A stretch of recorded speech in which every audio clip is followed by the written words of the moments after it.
today we are going to start with a brief review of what we did yesterday. So yesterday we started our unit on polynomials and kind of how to define polynomials and important parts of polynomials that we need. Okay, so for today, if we could start with, if I give you this function, y equals 4x plus x squared over, over x plus 4. Let's go with that. You need to decide, is this a polynomial or not? If it is a polynomial, give me the degree, give me the leading coefficient, and give me the constant term. Only if it's a polynomial. So I will give you a few moments to do so, and I'll pause the video while we are doing that. Okay, I've given you a few moments. You might not be completely done, but that's okay. Show of hands, who thinks this is a polynomial? Who thinks this is not a polynomial? Okay, so we've got a little bit of both sides. For the people who say that they think this is not a polynomial, why do you think so?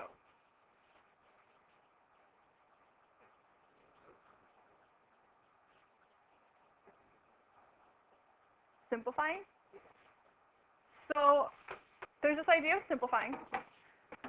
What did you simplify? All right, so if you factor out an x, what did you get? X times 4 plus x, all over x plus 4. If you have a 4 plus x and an x plus 4, do they cancel each other out? They do. And all you're left with is x. If you have x, is x a polynomial? What power is x to? It's the first, right?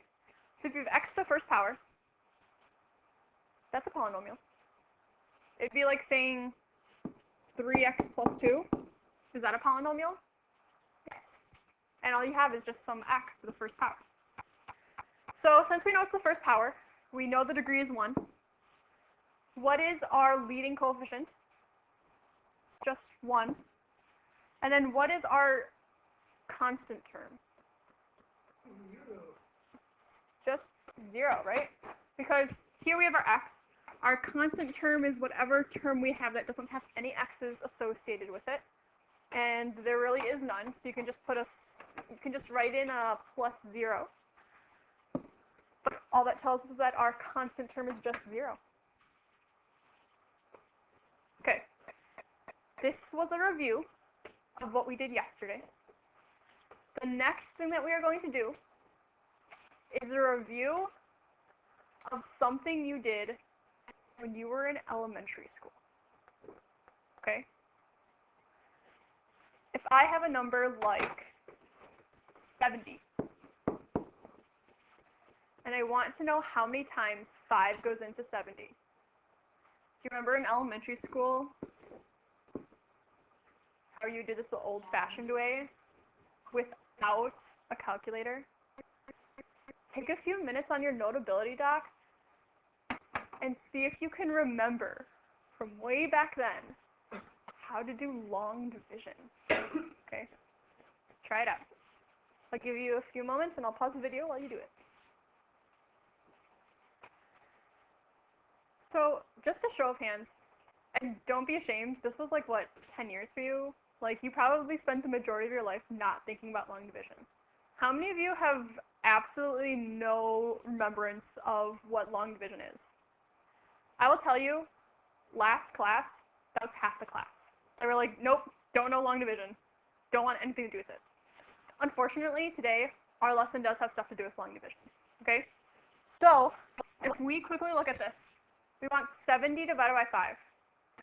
The first thing we do is we look at the first number here, the 7, and we say, how many times does 5 go into 7? It just goes in once, right? So we can just write a 1 up here because we know that 5 goes into 7 once, and that's just 5 times 1, which is 5. So then we have a 5 here, right? Once we have the 5 written down here, what do? We subtract, right?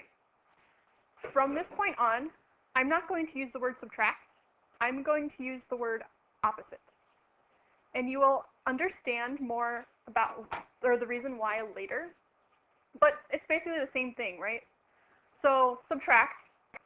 If you do 7 minus 5, it's the same thing as saying, if I take the opposite of 5, that's negative 5, right? So if I have the opposite of 5, that's negative 5. And then this turns out to be 2. Same way. I'm just using the word opposite now. So we have a 2 left. We have to take the next digit down and put it in, and now we have 20. How many times does 5 go into 20? 4 times. So if it goes in 4 times, 5 times 4, that's 20. We want to take the opposite of 20, and that'll just give us 0, right? So if we have 0, that means there's no remainders. If there are no remainders, what does that tell us about 5 and 14 in relationship to 20?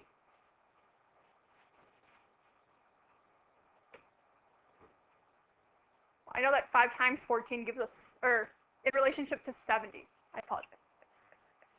I know that 5 times 14 gives me 70. But what is that mathematical term that tells us, oh, 5 and 14 are these of 70? Factors, right? Can you see how factors might be something that we might need later on in our lesson today? Factors? Okay, remember that. Okay, we are going to save more of the long division for later. Right now I want to introduce 2 different concepts. And the first one I can tell by telling a story. All right? So my story is, and this is actually true, I have a sister. She's younger than me by 6 years. Her name is Grace. Okay? So she is 6 years younger than me. She is like that tall though. And I've gotten over my shortness, but sometimes I cry about it. But that's okay. So when she was about 2 years old, she was, still like a little baby, right? A little itty bitty baby. I don't know how tall are babies, like 30 inches. Maybe a little bit larger. I don't know. So she was, let's say, 30 inches tall.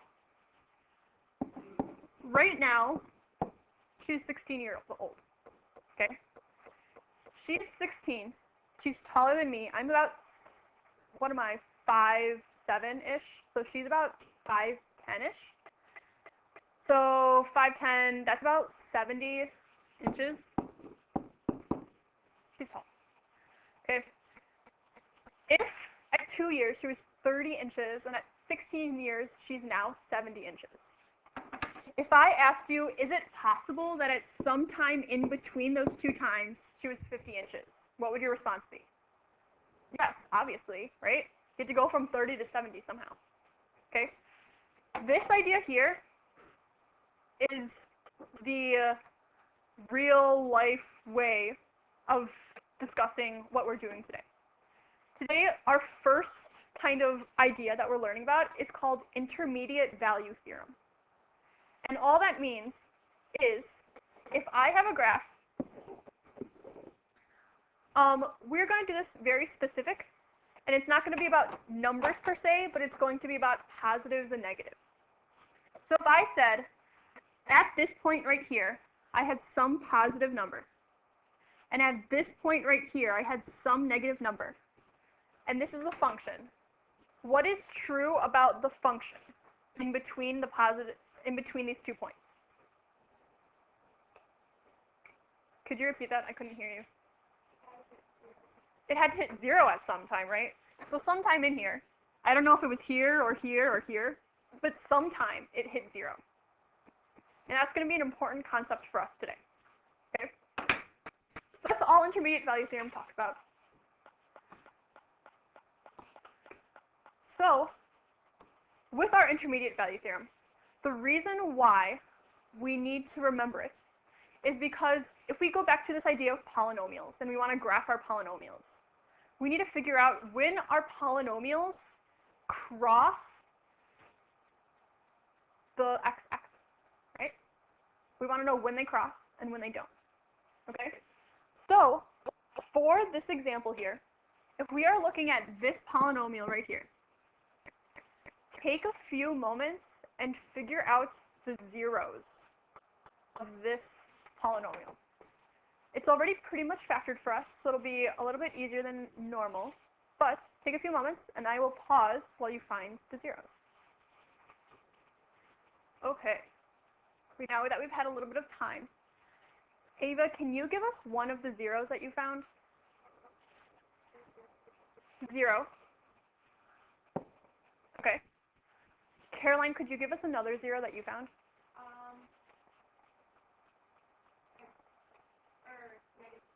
-2. All right. Let's see. Zach, could you give us another one? 3. All right. And then Rob, is it Rob or Robert? Bobby. Robbie? Bobby? Yeah. Sorry. Okay, Bobby, can you give us the last 0? It is indeed 1i. But there's a little bit more. Which of these factors did that I come from? It came from this one right here, right? So, if I said x squared plus 1, set that equal to 0, and solved this out, I would get x squared is equal to -1, right? If I take the square root of both sides, on the right-hand side I get the square root of -1, and here I get the square root of x squared. What is the square root of x squared? I'll give you a hint, it's not just x. It is the absolute value of x. So the absolute value of x is equal to I. So that means that x is equal to plus or minus I. Okay? So unfortunately, complex numbers, imaginary numbers, don't go away. However, at this point, that's all we're going to worry about for our imaginary number here. So I would just cross out the rest of the boxes. You don't have to worry about it. Okay. From these zeros, though, I want to put the remaining zeros on this number line. So if I look, I have a 0 at 0. I have one at -2, and I have one at 3. Okay. Now, from here, I'm going to make something that's called a sign diagram. And all that means is, between each of my zeros, what is the sign of the numbers in between them? So does that mean it's going to be positive in between these two roots, or is it going to be negative in between these two roots? Okay, so for this one, we have a -1 here. But how do we find out if our y value is going to be positive or negative? All we know is that x is equal to -1. So we have to take -1. So let's say I take this -1 here and just plug it into my equation. If I'm putting it into this equation here, and I say, okay, every time I see an x, I'm going to put a -1. If I have -1 to the 3rd power, am I going to get a positive or a negative number? Negative, because it's -1. Then I have -1 minus 3, which is -4, squared. It's -4 squared, positive or negative? It is positive. If I have -1 plus 2, that gives me 1. 1 is a positive number. And if I have -1 squared, that's positive. Plus 1 is still positive. So this is also a positive number. So if I have a negative number times 3 positive numbers, is my overall number going to be positive or negative? It's going to be negative.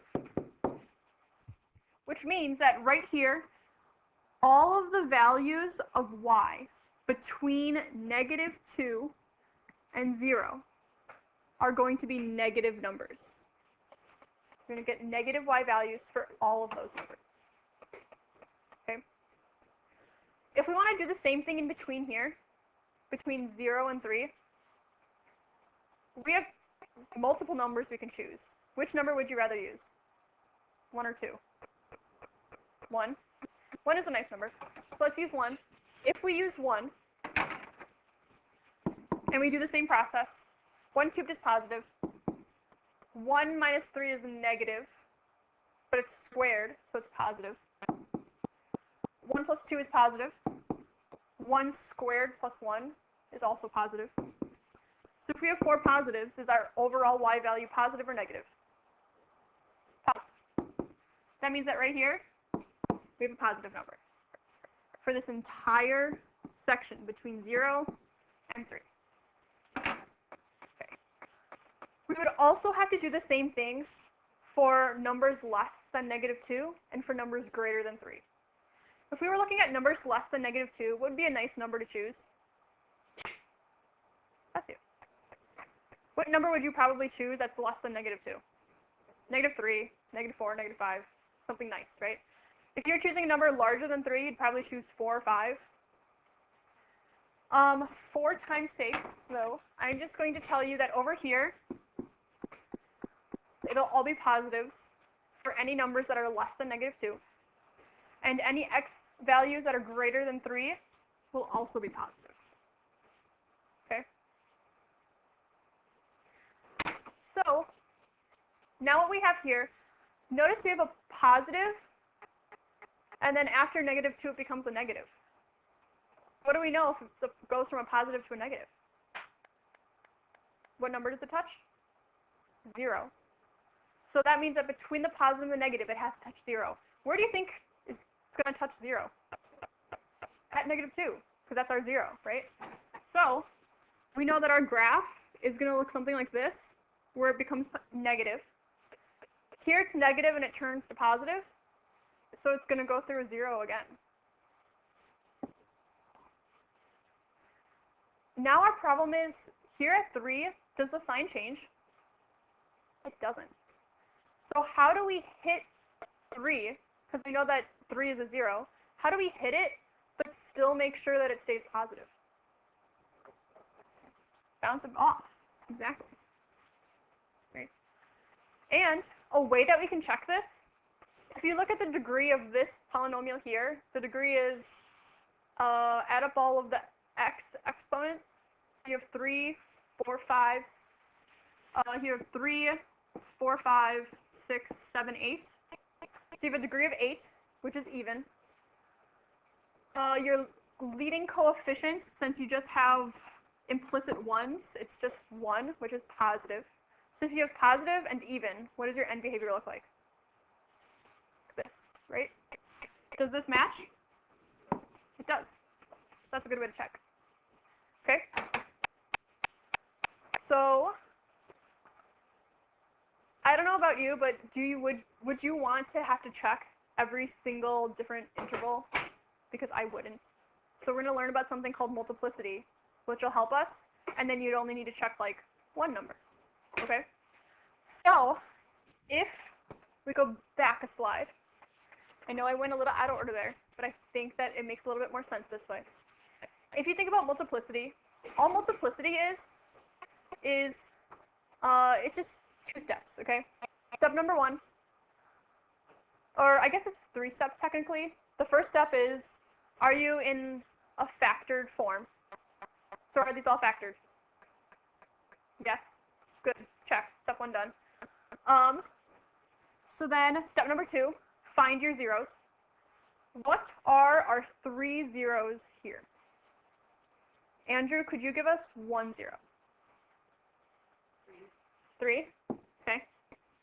Let's see. Emma, could you give us another one? 6? All right. Let's see. Do I want to go in order or not? Let's not go in order. Oliver, can you give me the last one? 9? Okay. So here are our 3 zeros. The multiplicity is the exponent that corresponds to each 0. So if we are looking at the 0, that is x equals 3, what is the multiplicity? Or what is the exponent associated with it? So here's our x plus 3, or our x equals 3, or sorry, I misspoke. Here's our x minus 3 factor. What is the exponent that's associated with it? 5. So the multiplicity is just 5. Same thing for this x minus 6 factor. Multiplicity is just 2. And then for x minus 9, our multiplicity is 1. So if we were to graph these, here are our 3 zeros, because this is at 3, this is at 6, and this is at 9. Multiplicity, the reason why it's kind of important, is because if you have an odd multiplicity, so these two are odd, then your graph will pass through that point. So it'll go through it.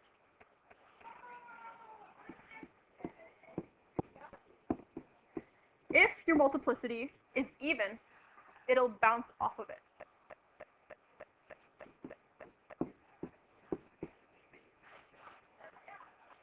So in this case right now, we know that it's going to pass through our 0 at 3. And we know it's going to pass through our 0 at 9. So it's going to pass through these 2 points, and it's just going to bounce off that middle point. Now our only problem is we need to figure out a starting point. Because from this point, we know that it has to cross. But is it going to start positive or is it going to start negative? We don't know. So let's just do one test by putting a number in, let's say, to the left of 3. So that would be a good number to plug in here. We could do 2. So if we do 2, and I substitute 2 in for these x values here. If I have 2 minus 3, is that positive or negative? Negative to the 5th power. Is a negative to the 5th power positive or negative? So this is negative here. 2 minus 6 is negative, but it's squared. So that means it's positive. And 2 minus 9 is negative. So if you have 2 negatives multiplied by 1 positive, is it positive or negative overall? This is positive, and because it is positive, that means right here we start positive. If we are starting positive, then from here I can say, okay, I'm starting positive. I have to cross through 3. I have to bounce off of 6. And I have to cross through 9. Then I look at my factored form here for my polynomial, and I say, okay, I'm going to check this really quick. Counting on my x's, I have, this is x to the 5th, x to the x squared, and just x. So that's 5, 6, 7, 8. It's even. Leading coefficients are positive. So leading coefficient is positive, even, and behavior, both up. So it matches.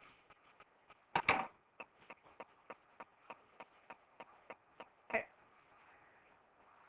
So now, you know how I told you we need long division later? It is now later. Okay? So before we dive into kind of uglier problems like this, what we are going to do is one more long division problem. I know you know how to do a long division problem, but this one's a little bit different. What if I said I wanted to find 123 divided by 4? Use long division, factor this one out, and I will pause the video while I give you a little while to do so. What is different about this problem than the last problem? You can't really, 4 doesn't go into 123, right? You get some kind of decimal afterwards. And so I think it's like you get 30, but then you have some kind of remainder. What was the remainder? 3. So then you, at the very end, once you've done all of this math here, you get 3. Now what do you do? Well, you could add these decimal points and add zeros and everything.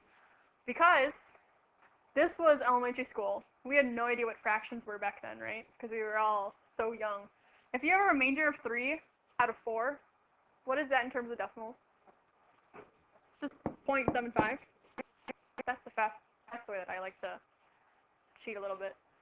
But it doesn't really matter what this is. All we know is that it doesn't go into 123. So what is true about 4 in terms of 123? It's not a factor. Okay?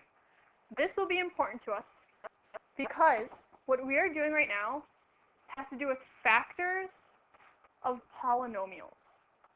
Okay? So before, you had an equation and it was y equals x squared plus 4x plus 3. And you said, oh, I know how to factor that. I can just look at it and there's a tip and tricks and I know that they have to multiply to get the 3 and they have to add to get the 4. There's nothing like that if you have like a cubic or a quartic or a quintic equation. Okay? What we do instead is long division. So, what we want to do here is, this is our polynomial. We have a cubic polynomial here. And the only information we know about it is that we want to solve. We want to find 2 solutions, but we know that the third solution is x equals 1. What's another word for a solution? Zeros, x-intercepts, roots, all of those fun stuff, right? So, would you agree that if I said, I know that x equals 1 is one of our zeros. Well, another way of writing it is just saying x minus 1 is equal to 0, right? Oh.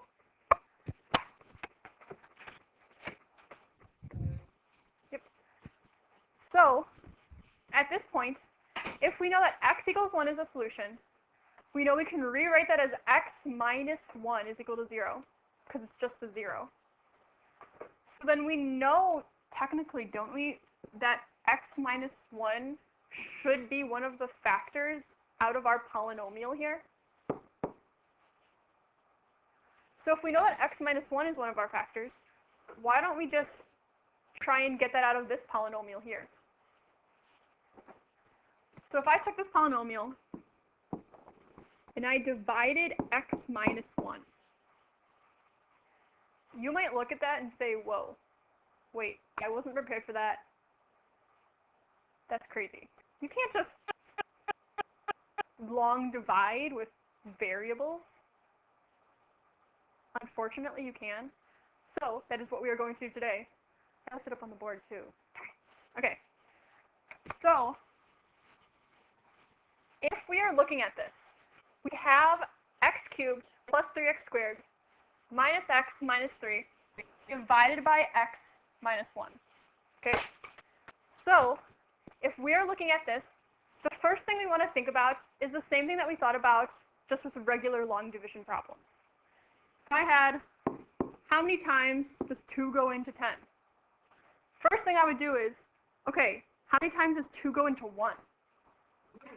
0, so I can't do anything here yet. How many times does 2 go into 10 as a whole? 5 times. So then we get 5. Here, we're going to start and say, okay, how many times does x go into x cubed?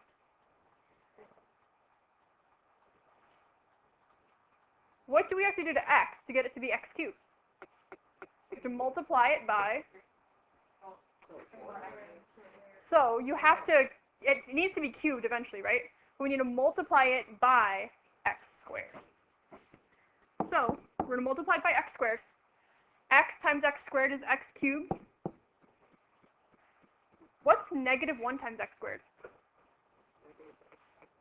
Negative x squared. And now we've drawn the line. What do we need to do next? Technically, subtract. Here is the number 1 mistake that most students make. I'm going to subtract this.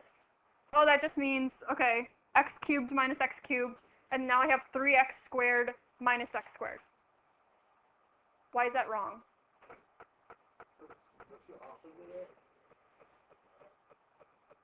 This negative here, it's a subtraction.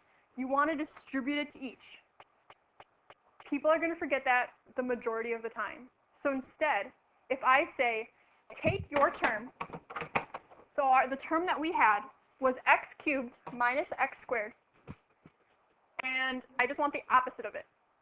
So if I want the opposite of it, I don't even have to think. I have to just say, oh, this is positive, make it negative. This is negative, make it positive. Okay? I took the opposite of that term, and then x cubed, negative x cubed, that's 0. 3x squared plus x squared, that's a positive 4x squared. Okay? Once we have those, then we have to look at the next term as well, right? So we bring down our next term, which is a negative x. Now, what do we have to multiply x by in order to get 4x squared? I heard someone say 4x, and they are correct. So if we multiply by 4x, you'll have 4x squared for the first term. Negative 1 times 4x is negative 4x. Then what do we have to do? Opposites.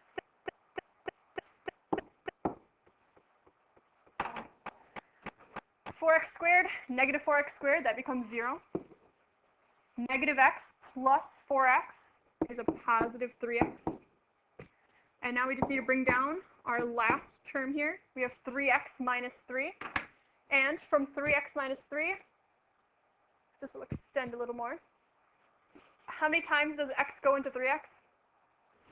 3. So here, add a 3. We have 3x.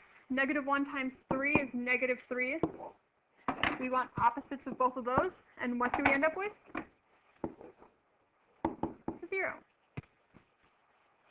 Okay, so we ended up with 0. What does that tell us about x minus 1 in relationship to this polynomial here? It's a factor. Exactly. And then what's the other factor we can get out? The one we just solved. So from here, we just found out we have x minus 1 times x squared plus 4x plus 3. That's what our polynomial can become. If this is a quadratic, do we know how to factor quadratics? Yes, we do. So from here, if we're just looking for the other two solutions, there's an x, there's probably some kind of 3 and 1. Are they both positive, both negative, or opposites? Both positives. We have our 3 solutions. Okay. Cool, cool, cool. So, from there, this is probably, I don't know about you guys, I find this really cool. This is something that you guys learned in elementary school, and now you're using it here. You are going to be using long division a lot in calculus. Isn't that weird how something from elementary school can be super useful for you in calculus? It's kind of scary. It's also really cool. All right, so if you skip down to our assignment slides, I will tell you which ones you can skip, and I'll give you a help on a few of the other ones. Okay? So for this first page here, just do the first 2.